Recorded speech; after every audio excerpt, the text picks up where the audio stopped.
하나님께서 오늘 여러분에게 복 주시기를 주님의 이름으로 간절히 축원드립니다.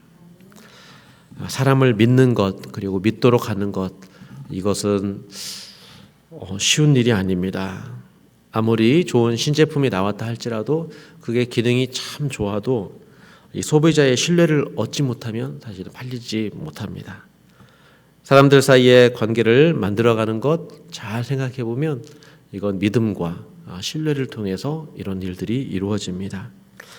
마찬가지로 아무리 하나님이라도 사람들이 예수님을 믿도록 하는 일이 그렇게 쉬워 보이지는 않습니다. 성경을 보면 하나님은 자신을 증거하기 위해서 아브라함을 부르시고 또 모세도 부르시고 그렇게 이스라엘과 함께 하시고 자신을 계시하셨습니다. 그런데 이스라엘 백성들은 또 예수님을, 그 하나님을 잘 믿지 못했죠. 그런데 이제는 육신이 되신 예수님을 통해서 직접 계시하십니다. 예수님은 하나님이시고 또 하나님의 아들 되심을 예수님께서 말씀과 행하심으로 여러 가지 기적으로 보여주셨습니다. 예수님은 누구냐라는 그런 질문을 이렇게 하지만 예수님은 나를 보라, 내가 행한 일을 보라, 믿으라 라고 말씀하십니다. 문제는 하나님이 아니라 사실은 사람이었습니다. 사람이 하나님을 알지 못하고 믿지 못합니다. 요한은 예수님께서 행하신 일들, 표적을 행하신 일들, 이것을 이렇게 요약합니다. 많은 표적을 행하셨으나 사람들이 그를 믿지 아니하였더라. 많은 표적, 그러니까 병을 고치고 맹인의 눈을 뜨게 하고 죽은 자를 다시 살리는 그런 표적들을 많이 행하였으면 사람들이 하나님을 믿었어야 되는데, 이 정도 행하였으면 믿을 만도 한데, 그런데 사람들은 믿지 못하고 있습니다. 왜 믿지 못할까? 우리가 읽어온 그런 말씀을 다시 한번 돌이켜본다면 사람들이 예수님을 알긴 압니다. 그러나 육신으로 알고 있습니다. 갈릴리 출신이다, 아버지가 누군지 안다 라면서 예수님을 알긴 알지만 그러나 하나님의 아들로서는 믿지 못합니다. 아직 성령이 주어지지 않았기 때문에 예수님이 말씀하시지만 그 말씀을 오해하게 되고 믿지 못하게 됩니다. 이 땅과 육신의 생각으로 이렇게 한계가 지어진 이 사람들에게는 예수님의 이 하늘의 말씀이 들려지지 않았던 것입니다. 이 생명의 말씀으로 들을 수가 없었습니다. 들리지 않으니 이건 믿을 수가 없었던 것이죠. 요한은 사람들이 믿지 않는 것은 다 이유가 있다고 합니다. 사람의 능력이 안 되는 것도 있지만 그것은 오늘 선지자 이사야의 말씀을 또한 인용하면서 이것이 이루려 하심이다라고 합니다. 이사야서 53장은 예수님을 예언한 그런 고난의 종의 말씀입니다. 거기에 우리가 들은 바를 누가 믿었으며 주의 발이 누게 나타났느냐라는 이런 말씀. 이 이사야조차도 이 하나님의 말씀을 누가 믿을까? 이 고난의 종 예수님의 일을 누가 알 수 있을까? 라면서 그때에도 놀라워했는데 바로 그것이 지금 이루어지고 있는 것입니다. 하나님의 그 능력을 아무도 알지 못할 것이라는 것을 이사야가 보았는데 그 받은 말씀이 지금 이루어지고 있는 것입니다. 하나님이 눈을 멀게 하셨습니다. 하나님이 마음을 완고하게 하셨습니다. 그래서 눈으로 보고 마음으로 깨닫고 돌이켜 고침을 받지 못하게 하려 합니다. 이렇게 말씀합니다. 그러니까 이스라엘이 하나님을 믿지 못한 것, 이것은 또한 한편으로는 하나님의 일이기도 했습니다. 바울의 표현을 빌리자면 모든 사람을 순종할 수 없는 가운데 하나님께서 가두셨다라고 말을 할 수 있습니다. 그렇다면 이게 뭘까요? 하나님은 눈과 마음을 닫아두시고 예수님은 나를 믿으라 하고 계십니다. 또 오늘 말씀에는 관원들 중에도 믿는 자가 많다라고 기록하고 있습니다. 의문은 생기죠. 관원들은 무슨 능력으로 또 믿을 수 있는가? 예수님을 믿고 있는가라는 것입니다. 또 예수님이 예루살렘에 입성할 때 많은 사람들이 예수님을 따랐다고 했습니다. 예수님을 이스라엘의 왕으로 영접하고 환영했습니다. 그런 모습을 보고 사람들이 믿지 아니하였다라고 말하고 있는 것은 또한 무엇일까요? 이 요한복음은 조금 혼란스러운 부분들이 있긴 합니다. 이것을 한번 정리해 보자면, 첫 번째로는 일반적으로는 사람의 능력으로 예수님을 믿을 수 없습니다. 사람의 능력으로 하나님을 믿을 수 없습니다. 성령께서 인도해 주셔야만 예수님이 하신 일을 알 수 있고 예수님이 누구신지 그리고 하나님 아버지를 볼 수 있게 됩니다. 성령께서 도와주셔야 예수님을 보고 제대로 믿음 생활할 수 있습니다. 그래야 예수님의 제자가 될 수 있죠. 또 두 번째로는 어떤 사람들은 성령이 임하기 전에 예수님을 사랑하고 신뢰하였지만 그러나 그 믿음이 온전치 않았습니다. 그래서 예수님의 말씀을 받아도 이해할 수 없었고 때로는 혼란스러워했습니다. 때로는 많은 군중과 다를 바가 없는 그런 모습을 보였습니다. 예를 들면 예수님을 따라다니는 제자들이 이런 마음이었습니다. 예수님을 믿고 따라다녔지만 그러나 예수님을 온전히 알지 못했습니다. 그런데 성령의 인도하심을 받을 때에야 이런 게 무엇인지를 알게 된 바로 그런 사람들이 있었습니다. 또 어떤 사람들은 예수님을 따랐다가 끝내는 영접하지 못한 사람들이 있었습니다. 이 사람들은 순전히 기적을 의지하는 그런 믿음을 가진 사람들이었습니다. 그래서 예수님의 기적들을 보고 왕으로 환영하고자 했고 왕으로 세우고자 했지만 그러나 예수님은 그들의 모습을 거부하였습니다. 예수님은 하나님이 원하시는 하나님의 나라를 걸어간 것이지 이 사람들이 원하는 하나님의 나라를 받지 않으셨습니다.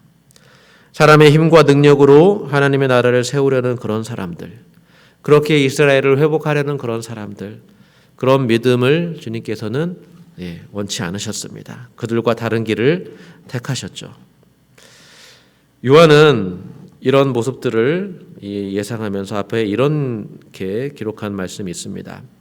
그러니까 세상은 그로 말미암아 지은 바 되었으되 세상이 그를 알지 못하였고 자기 땅에 오매 자기 백성이 영접하지 아니하였으나 그러나 영접하는 자 곧 그 이름을 믿는 자들에게는 하나님의 자녀가 되는 권세를 주셨다 말씀합니다. 그러니까 성경 말씀이 헷갈리긴 하지만 세상이 하나님을 알지 못하는 것도 맞는 말이고 그렇지만 그 가운데서도 영접하는 자가 있다는 것도 맞는 말입니다.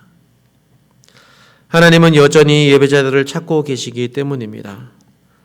하나님 아버지는 오늘도 그 누군가를 예수 그리스도께로 인도하시는 그 일을 행하십니다. 그래서 관원들 가운데서도 믿는 자들이 나올 수 있는 것입니다.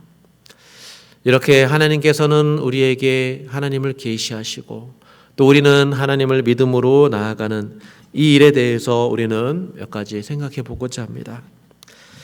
첫 번째는 예수 십자가의 그 복음의 말씀을 듣고 사람들이 믿지 못하는 것은 어떻게 보면 참 당연한 일이다라는 것입니다. 십자가를 믿는 것은 지혜자들에게는 참 어리석은 말로 여겨졌습니다. 유대인들에게는 거리끼는 것으로 여겨졌습니다.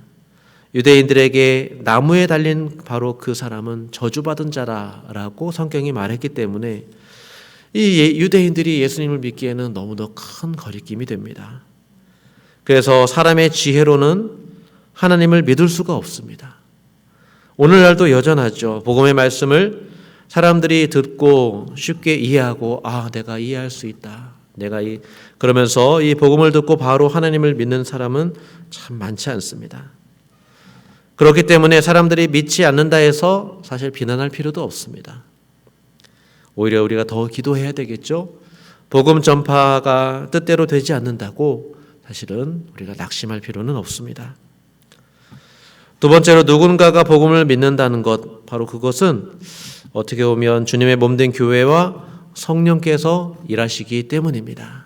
교회가 있기 때문이고 성령께서 일하기 때문이죠. 교회도 주님을 증거하도록 부름받았습니다. 복음을 전파해야 되죠. 그리고 삶으로 이 세상의 빛된 모습으로 살아가야 됩니다.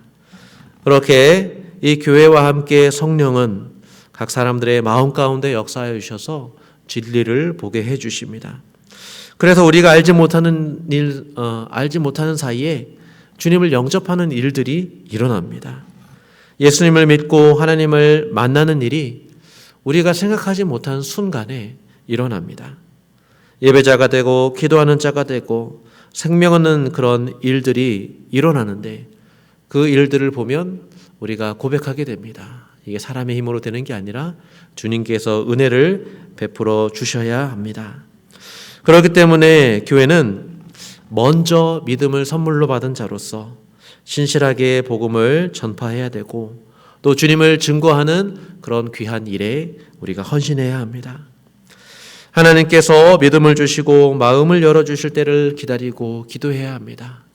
하나님께서 일하시기 때문입니다. 포기하지 않고 인내해야 됩니다. 주님이 눈을 열어주시면, 마음을 열어주시면 그 믿는 일이 일어나기 때문입니다. 우리가 복음을 전할 대상들을 바라보며 나아갈 때 우리가 하나님을 함께 생각해야 됩니다. 예수님도 구원하러 오셨습니다. 사람을 만나시고 십자가에 죽으셨습니다. 그럼에도 불구하고 많은 사람들은 여전히 믿지 못하고 있습니다. 하나님을 보지 못하고 있습니다. 눈이 가리워졌기 때문입니다. 성령께서 도와주셔야만 합니다. 은혜를 주셔야만 합니다. 마찬가지로 우리가 이런 하나님을 믿는다면 우리는 그저 우리의 할 일을 하면 됩니다. 복음을 전파하고 삶으로 선한 일로 주님을 증거하며 살아가면 됩니다. 그러면 하나님께서 함께 일하시는 것입니다. 성령께서 우리를 통해서 일을 하실 것입니다. 우리에게 찾아오셔서 우리의 눈과 마음을 열어 예수님을 보게 하셨듯이 하나님은 그렇게 성령으로 역사해 주셔서 사람들을 주께로 인도하실 것입니다. 그래서 우리는 성경을 읽고 그것을 통해서 하나님을 알아가고 또 기도를 하면서 우리 교회를 세워나가는 그런 일에 우리가 함께 힘을 써야 하겠습니다. 오늘도 성령께서 우리의 온 성도들의 눈과 마음을 열어주시기를 기도합니다. 그래서 하나님의 아들 예수 그리스도를 바로 보고 똑바로 예배할 줄 아는 그런 오늘 하루의 삶이 될 수 있도록 기도합니다. 그래서 우리가 하나님의 사랑받는 자녀임을 아는 오늘 하루가 되기를 원하고 우리와 함께 하시는 하나님 아버지가 우리에게 필요한 것들을 공급해 주신다. 이런 믿음으로 살아가는 우리 온 성도를 될 수 있기를 우리 주님의 이름으로 간절히 축원드립니다. 기도하겠습니다. 살아계신 하나님 아버지, 오늘도 성령 충만한 삶을 살게 하여 주시옵소서. 믿지 못하는 자가 아니라 믿는 자가 되게 하여 주시고 우리가 주님을 믿고 더욱 신뢰할수록 주 예수 십자가의 사랑을 감사하는 우리가 되게 하여 주시옵소서. 아버지, 뉴라이프 교회가 주님을 바로 믿게 하여 주시고 또 복음을 신실하게 증거할 수 있도록 주님 도와주시옵소서. 주님의 지혜를 주시고 주님의 생명으로 오늘 충만하게 하여 주시옵소서. 하나님께 감사드리며 예수님의 이름으로 기도드립니다. 아멘.